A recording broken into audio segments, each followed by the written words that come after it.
till I'm buried in my grave. To the system, I don't wanna be a slave. I've been doing shit my way, or the highway. And in the driveway is a nice range, cause I grind through the climb, I invite pain. You'll never hear me, bitch, nah, I don't complain. Just gotta flip the switch and you can go and obtain anything you want, anything you need. Your mind's got the key ingredient, it's belief. They'll deceive with the negativity, but I just slide right by that energy. Even when you feel low, you can still go. Even when you feel slow, you can still go. Even when there's no hope, you can still go. I never answer to no, man, I still go. Go, go, go, go, go, go, go, go, go, go, go, go, go, go, go,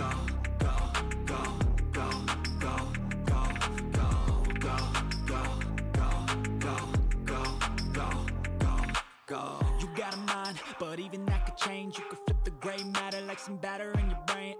That's why I say, fake it till you make it A. And if you play that game, then you just might make a change. Rearrange all the bad to okay. Take the worst thoughts saying, turn them to a game. Take the best thoughts saying, put them on display. On repeat in your brain till you're feeling no more pain.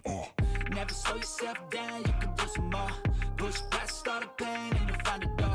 Open it up and finally explore everything that you thought you could never do before. And even when you feel low, you can still go. Even when you feel slow, you can still go. Even when there's no hope, you can still go. I never answer to no, man, I still go. Go, go, go, go, go, go, go, go, go, go, go, go, go, go, go, go, go. Even when you feel low, you can still go. Even when you feel slow, you can still go.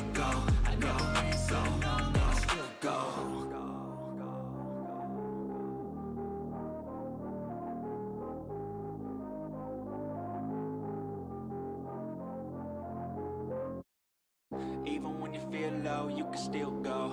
Even when you feel slow, you can still go. Even when there's no hope, you can still go. I never answer to no, man, I still go. Go, go, go, go, go, go, go, go, go, go, go, go, yeah, go, go, go.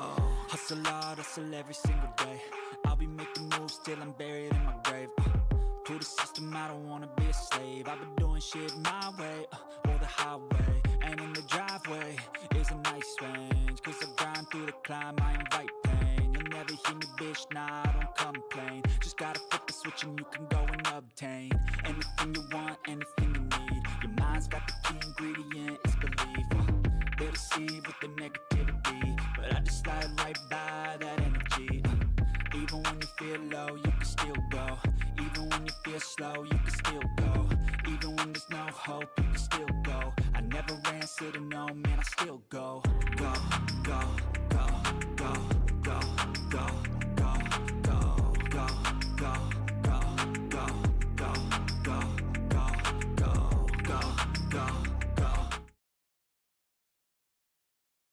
Didn't work again. There we go. The first Dynamite of a new era, as Adam Copeland made his AEW Dynamite debut after revealing that he had signed with the company this past Sunday night at Wrestle Dream. We're going to be talking about AEW Dynamite. I'm going to be reviewing it. Guys, best way to make sure your question gets answered on the air is to leave a super chat. Super chats are the best way for you to engage and, of course, support the channel. Leave a regular chat, though, and if you can't, please hit that like button, subscribe, hit that notification bell. All right, the shilling out of the way. AEW Dynamite. Let's get down to brass tacks.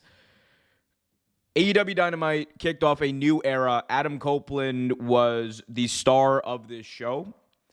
He kicked off the show with a backstage segment between himself and Chris Jericho and Kenny Omega. He ended the show in a segment between himself and Christian Cage. There's so much to talk about in between, though. We had segments of Adam Cole, segments with MJF, an acknowledgement of a very long-running kind of, not feud, but a long-running story that AEW's never acknowledged on television before, with MJF, and Platinum Max Caster. So, a lot to talk about. Let's kick off with the first match, which was Rey Fenix defending the International Championship against the one, the only, one half of the Young Bucks, Nick Jackson. This is a rematch of a match that they had in the early days of AEW Dynamite. And here's the thing. I thought these two were definitely.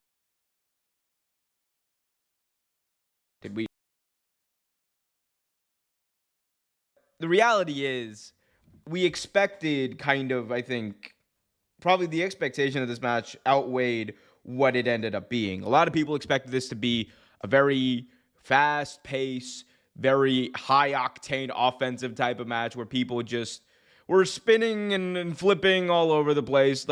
Their match at I think it was Dynamite 4 or something, the 4th edition of Dynamite, as I try to adjust my light here. Oh. This is what happens when we don't. This is what happens when we do it live on some Bill O'Reilly stuff. All right.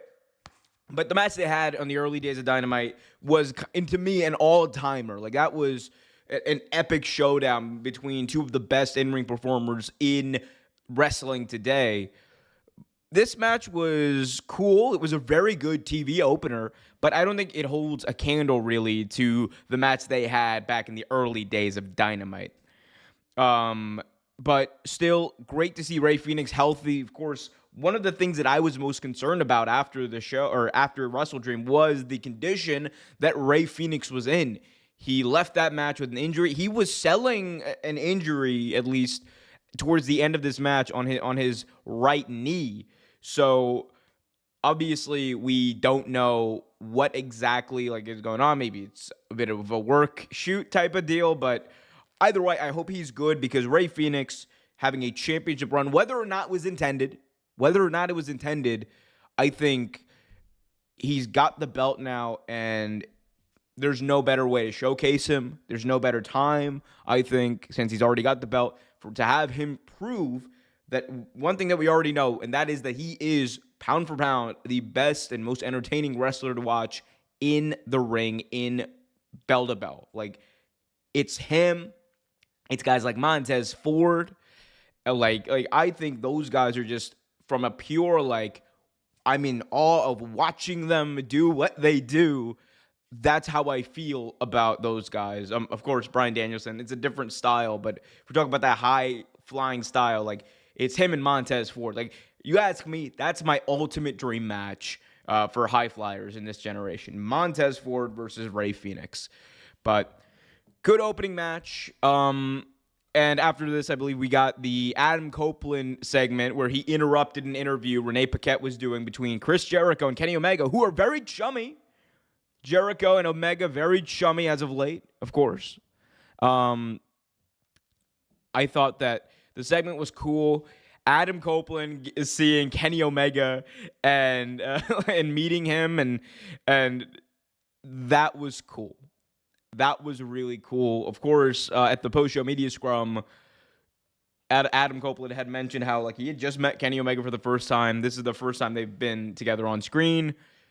I doubt this will be the last. I think that's definitely a guy who, if I'm Tony Khan, Adam Copeland, Kenny Omega, that is a dream match that you have to book at some point.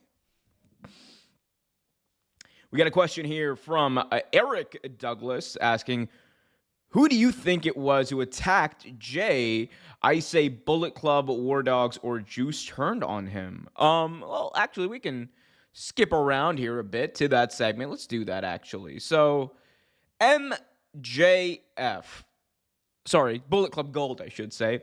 Bullet Club Gold came out, and it was Juice Robinson and the Guns. I almost called them something else.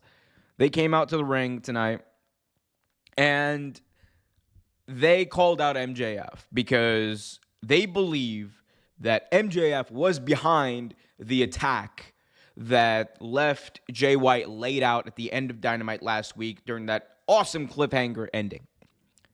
So Jay White was laid out. Of course, the big question is, who was it? Who was it? Was it MJF?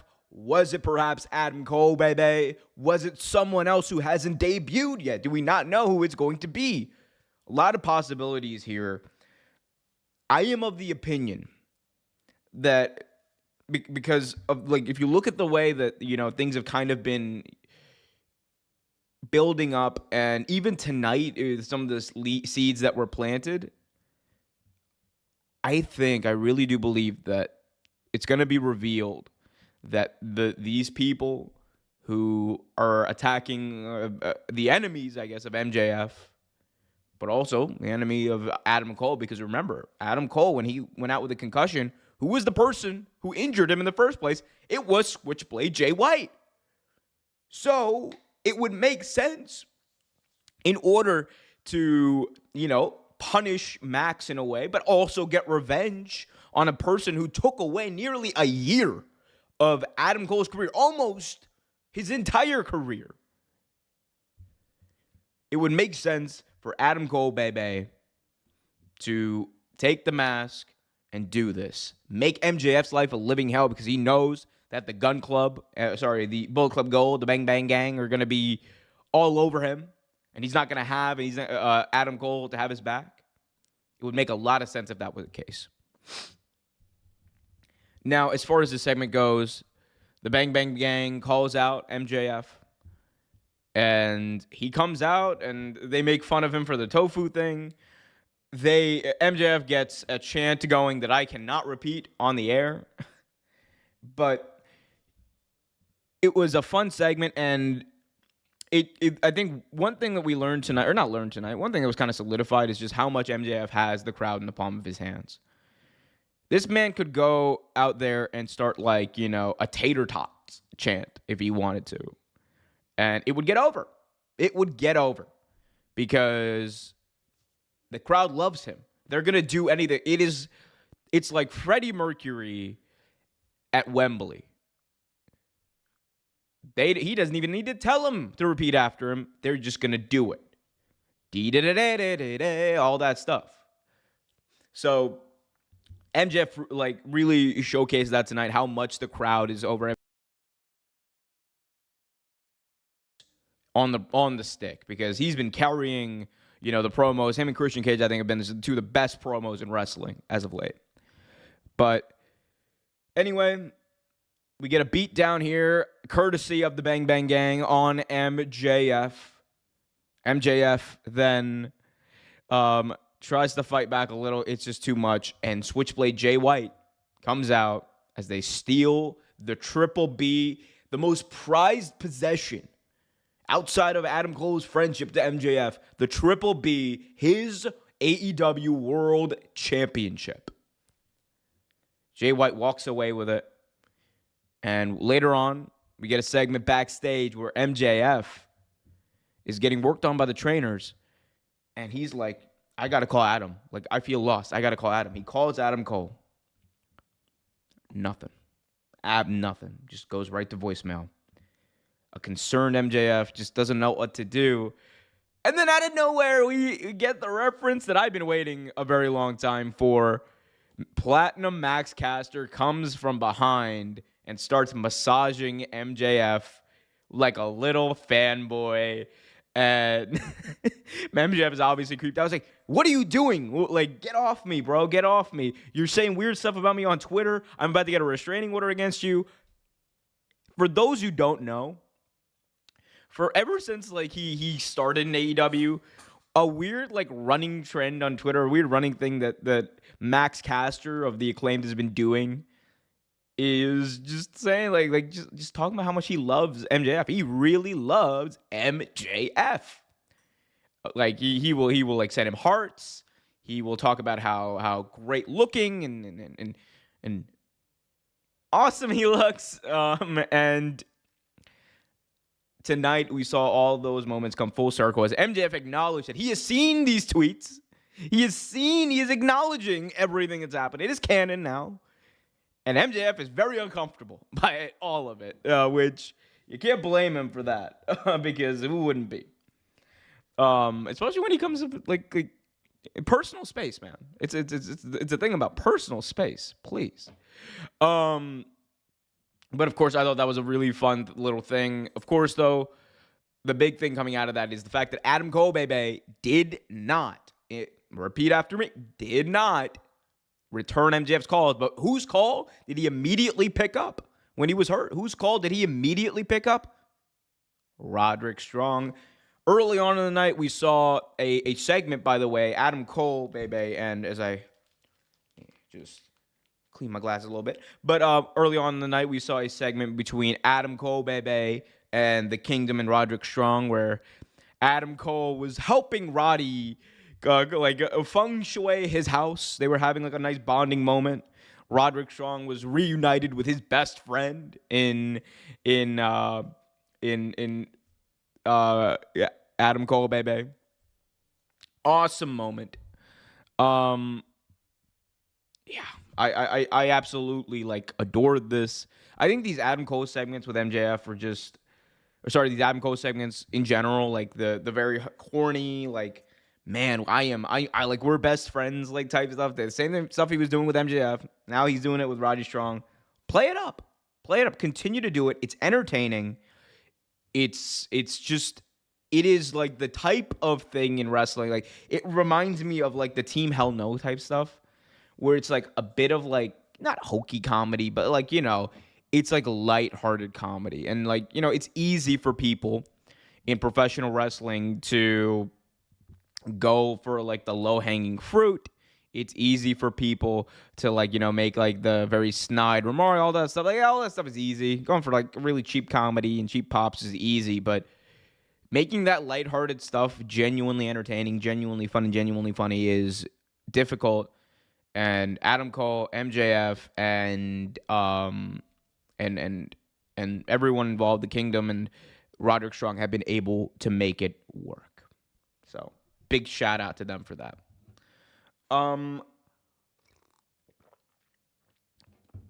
Moving on, what do we got? We got the return of Wardlow. So this did happen, and this was a very in and out quick thing. Griff Garrison, by the way, we should acknowledge this. This is also Griff Garrison's return. So Griff Garrison standing in the ring, awaiting his opponent. No one knows who it's going to be. Justin Roberts, the ring announcer, says, "And now his opponent." Crowd goes silent. We wait. This is and it's Wardlow. So Wardlow comes out and makes pretty quick work of Griff Garrison, if you can't believe it. I mean, of course, everyone can believe it. It's Griff freaking Garrison. So Griff Garrison gets jobbed out, as is tradition on Dynamite. He loses to Wardlow, and, I think that people were asking, where is Wardlow? That was the question on everyone's mind. Where the hell is Wardlow? Is he coming back? He was kind of in that weird push and pull, as far as his push in AEW and his standing with the company goes.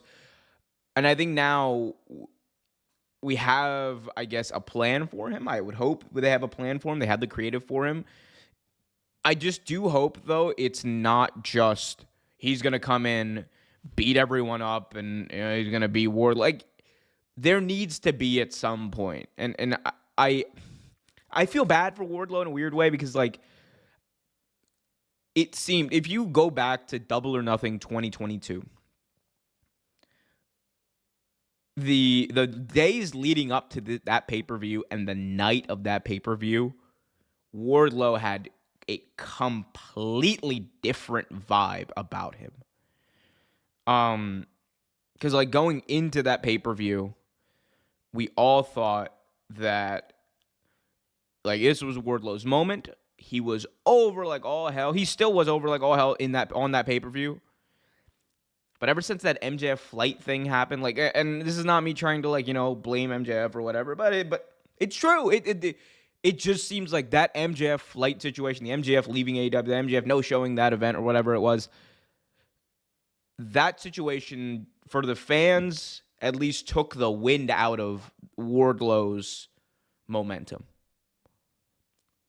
And it's been an up and down road as far as trying to get that momentum back. They tried to have a more personal feud between himself and I believe Samoa Joe.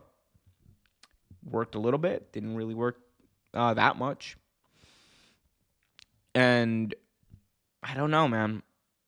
I don't know. I just really hope that they have something good planned for him. And like again, he's a guy who has worked his butt off to get over. He's good in the ring. I just hope, man. I just hope they can put it all together, because that's a talent. If you're WWE, you have your eyes on. If you're WWE, like Wardlow is a guy that you can make work in WWE for sure.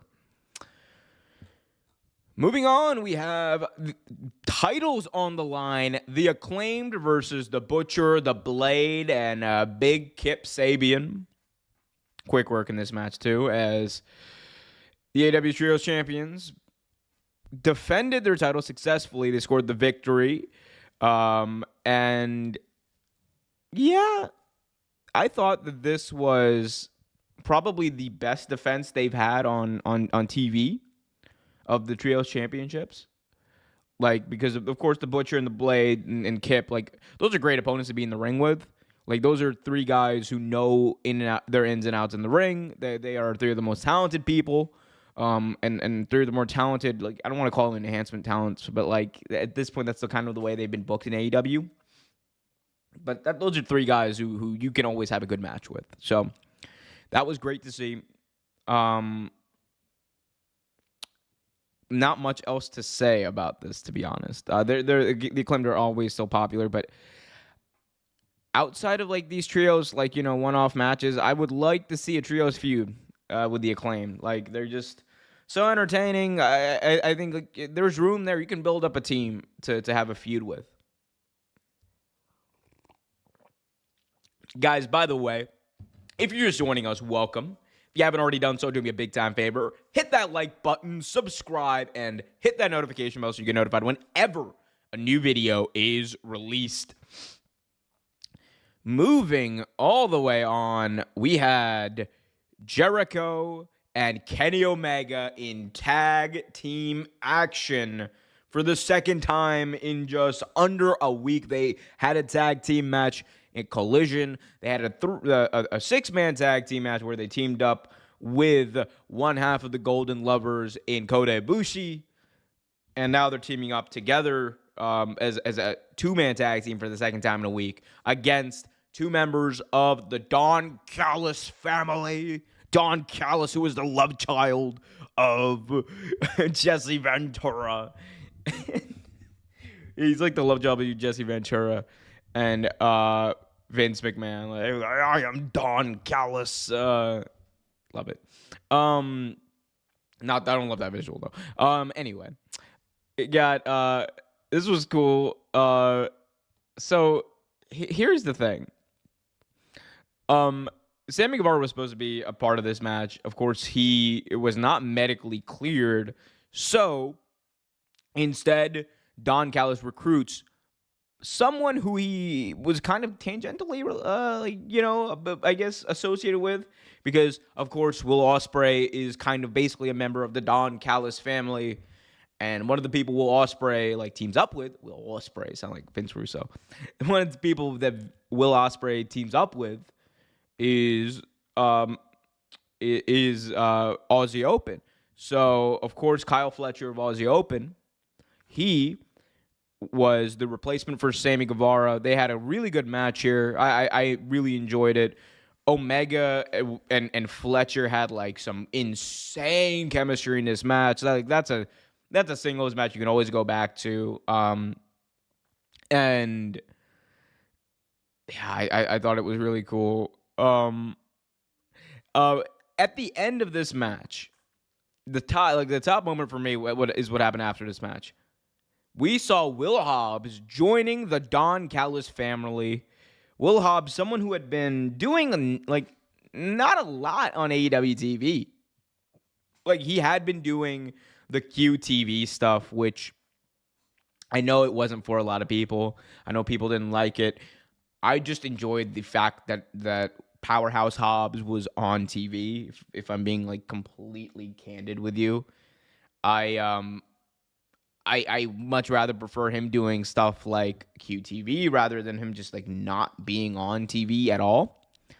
But Will Hobbs, of course, joining the Don Callis family. They beat down Kenny Omega and Chris Jericho.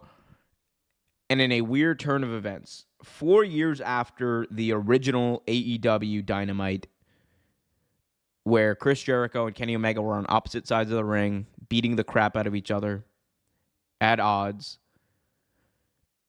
Don Callis ties up Kenny Omega in the ropes, and as they go to hit Omega with a steel chair, Jericho on one leg, beaten, battered, and bruised, puts himself in between Don Callis and Kenny Omega. Of course, they were very easily able to get around him. And Don Callis then delivered a stiff chair shot to Kenny Omega. Right, unprotected, right to the head. Okay, let's talk about this. Because this is definitely going to be a point of controversy and disagreement online. I know that I probably disagree with a lot of people on this. I did not like this. I'm talking about the chair shot to the head. Everything else was fine. Everything was good. I loved Will Hobbs joining the Don Callis family. And I said this on X when it happened. I get that, AEW, I assume, found a way to do it where it's safe. That's all good. All well and good. However, I don't like them doing that. And I have a real problem in general with everything we know about concussions, with everything that's happened in professional wrestling, in football, in any sport where you have these types of collisions. I have a real problem with these unprotected chair shots to the head. And it's not even like this specific situation. I want Kenny Omega. I definitely don't want Kenny Omega taking unprotected chair shots to the head. That is something I don't want to see. But even more than that, a company like AEW, right? That is a major wrestling promotion. The second biggest wrestling company in the world. They were Pepsi to Coke, to WWE's Coke. For a company like AEW to do that, like they are a tone setter. They are a trend setter for the rest of the industry. It is true. Y'all can hate them all they want. If AEW is doing something, there are going to be other companies who take notice and say, "Oh well, if they can do it, so can I." That is just how it is. You can hate it all you want. It's the gosh darn truth. There are going to be indie promoters who may have otherwise been like, "Oh well, people don't want to see unprotected chair shots to the head, all that stuff." They're going to see AEW doing it and be like, "Oh well, I guess people want that." And that's not me saying that like AEW is solely responsible for that. Of course, that's on the promoters themselves, but I just don't like that trend being reset, because there's always going to be people who are less responsible, who put less guardrails behind it, who are going to get someone's going to get hurt. And yes, it is the responsibility of individual promoters to make sure that those guardrails are in place. I just don't know if this was necessary. I just really don't know. And again, I'm sure that there was a safe way to do this. I'm sure that AEW found a safe way to do this. I'm not trying to admonish.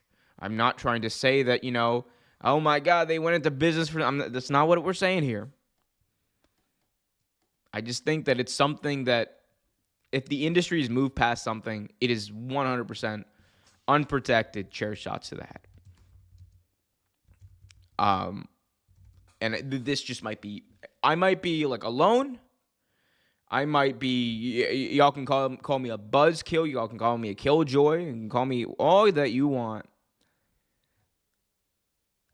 I don't like seeing it. I just don't like seeing it.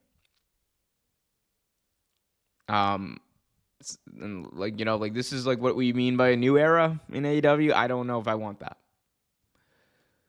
And that's just me being candid. So, We'll see what happens. Guys, if you haven't already done so, do me a big time favor. Hit that like button, subscribe, hit that notification bell. Let's talk about Toni Storm. Toni Storm, Timeless. She's been rebranded here. Timeless Toni Storm. She might be one of the most, she's definitely one of the most entertaining things on TV right now as far as wrestling goes. Her sit-downs with RJ City are just, if you have not seen them, I never say this. Skip, click out of this and go watch some of that. Like that's how great Toni Storm is. I can't even explain it. Like, go watch it if you haven't. Like, I absolutely love Toni Storm in this new persona she has. Of course, she took on Sky Blue in this matchup. We got Storm looked really good here. Of course, she has some of the best reactions and she's got that charisma. Like, Toni Storm is WWE missed out on this. And I'm not saying this story. I'm talking about this character, this talent that is Toni Storm. They missed out on this. The fact that they did not see the value in this to the extent that AEW does, it's on full display here. You cannot say that Toni Storm is not a one of the most just entertaining people on wrestling TV right now. She definitely is. Love seeing what she was doing here. I thought Sky Blue looked strong. She's been, she's definitely one of AEW's up-and-coming stars, especially in that women's division. And I think, she's over. That helps. Her time will come. Her time will definitely come as far as being one of the top dogs in AEW. I think she definitely has that. She's great in the ring. She is over with the fans for various reasons. Definitely over with the cameramen. But yeah, in all seriousness, no. I think Sky Blue, sky's the limit. Ayo. Oh, but Toni Storm's great. And finally, by God, finally, we get to the main event, the AEW debut of the Rated R superstar, Adam Copeland. All right. Adam Copeland. What can we say about this? Well, one thing I can't say is, guys, if you haven't already done so, please be sure to hit that like button, subscribe, hit that notification bell. Hitting that like button, make sure that more people see the stream. So definitely do that and help support the channel. Adam Copeland came out here, told Tony Schiavone to get out the ring, and just cut a great promo. It was heartfelt. He talked about, I'm here. I was retired in 2013 or 2011, and I didn't think that I would be able to come back. Here we are in 2023, and lo and behold, I have the ability to wrestle in AEW, something that he never thought he'd be doing. And he ran down a list of Kenny Omega, Will Hobbs, Jay White, all the people he wants to wrestle. John Moxley. And at the end, he recalled a conversation with his 9-year-old daughter, something that he also discussed in the post-show media scrum. And he talked about how she told him, you should go have fun with Uncle Jay. Uncle Jay, of course, being Christian Cage. Christian Cage, he calls out Christian Cage. Christian Cage comes out. Edge makes fun of the way he dresses.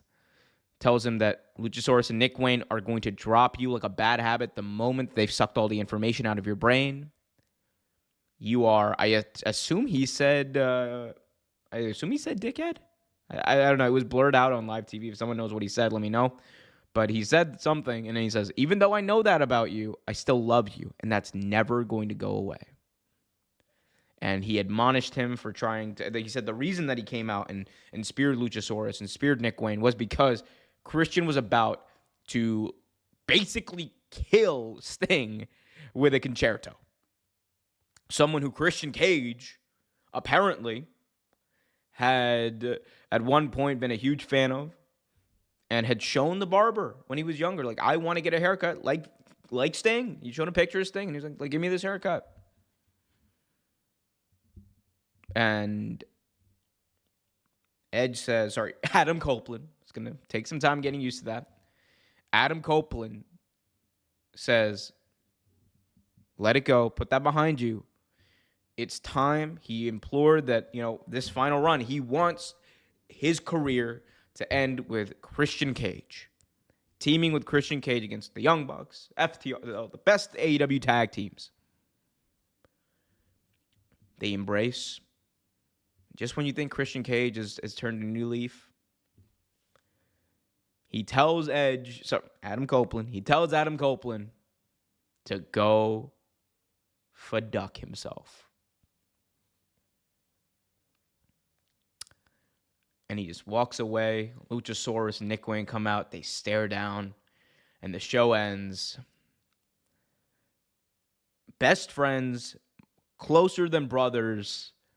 And now they have to fight each other. Even Yu-Gi-Oh! Couldn't write a story this good. For the three people out there who got that reference, a winner is you. Fantastic segment. The best thing on the show, by far. Did the show feel like a new era, really? In certain ways, of course, Adam Copeland being there is always going to make it feel like it's a different and new and refreshed show. But at the same time, I mean, there's not like a difference, I think, too much as far as the wrestling goes on this show. But my God, this was great. This is a really good show of Dynamite. I think the Edge the Adam Copeland and Christian Cage stuff, this is something that you can build for not just like months, but I think like years. Like if Adam Copeland, let's say he has like a 3-year contract. One of the things he said, he wants to end his career teaming with Christian Cage because they started off together. They started off their careers together. It would make sense, in my opinion, to have them end it together too. So you can have them feud and have this blood feud. There is going to be a match. The stare down, this visual, for those who are watching on youtube.com/Real Take Wrestling, this visual right here is something that's going to be played back in future promos. This visual right here is something that's going to be played back because you can see the contempt in Christian Cage's eyes. You can see Edge with the disappointment in his. And eventually, something is going to give. And these two are going to have a great blow-off match. I can't wait to see it happen. Dynamite, 4th anniversary, October 4th, 2023. In the books, in the pocket, out of sight. Shout out to OSW for that reference. Guys, I appreciate everyone who joined this stream, who joined this review. If you want to see more of these, let me know in the comment section. Be sure to hit that like button, subscribe, all that jazz. A lot of fun content. I, of course, want to thank everyone who has supported the channel. All 16,000 of you who have subscribed now to the channel. We just hit that number today. I appreciate every single one of you. Appreciate every single one of you who's watched those Media Scrum videos that we put out. Obviously, those are the most successful videos I've ever had on the channel. And I appreciate the love and support and just everything that you guys have been doing to support the channel. It means so much to me. I really do appreciate you. Until next time, though, I'm Omar Q for Real Take Wrestling. Be happy, be healthy, and as always, keep it real. Even when you feel low, you can still go. Even when you feel slow, you can still go. Even when there's no hope, you can still go. I never answer to no, man, I still go. Go, go, go, go, go, go, go, go, go, go, go, go, yo, go, go, go. Hustle hard, hustle every single day. I'll be making moves till I'm buried in my grave. To the system, I don't wanna be a slave. I've been doing shit my way, or the highway. And in the driveway is a nice range. Cause I grind through the climb, I invite pain. You'll never hear me, bitch, nah, I don't complain. Just gotta flip the switch and you can go and obtain anything you want, anything you need. Your mind's got the key ingredient, it's belief. They deceive with the negativity, but I just slide right by that energy. Even when you feel low, you can still go. Even when you feel slow, you can still go. Even when there's no hope, you can still go. I never answer to no, man, I still go.